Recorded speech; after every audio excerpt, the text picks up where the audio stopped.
Clearly शुणु एटा संपूर्ण भाव सांगठनिक कार्यक्रम को आगु को बढ़िया को आज आम मान्यवर श्रीयुक्त नवीन पट्टनायक को भेटिलु। ये दलीय मैटर दलीय व्यापार केमिति आमर सांगठनिक जो कार्यक्रम चली बर्तमान पार्टी प्रेसिडेंट जिला प्रेसिडेंट एवं पार्टी स्टेट कमिटी गढ़ा हम ए सबु संपर्क में आलोचना करने आम मैंने आसलु।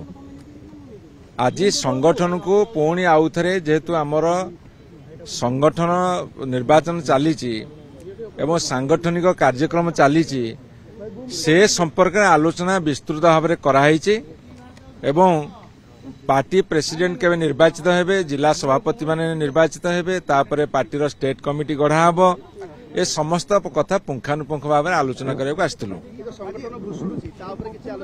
आज्ञा नवीन पट्टनायक मान्यवर विरोधी दल नेता पूर्वतन मुख्यमंत्री जेते दिन पर्यंत नेतृत्व में अच्छा विजु जनता दल मजबूत अच्छी मजबूत रहिबो एवं लोक मानकर आशा भरोसार दल ही रहिबो।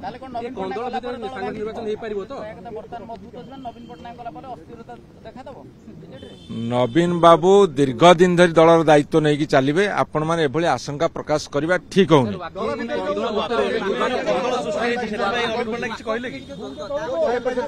आपण मान को स्पष्ट भाव में कहूँ सांगठनिक आलोचना व्यतीत किसी ही नहीं।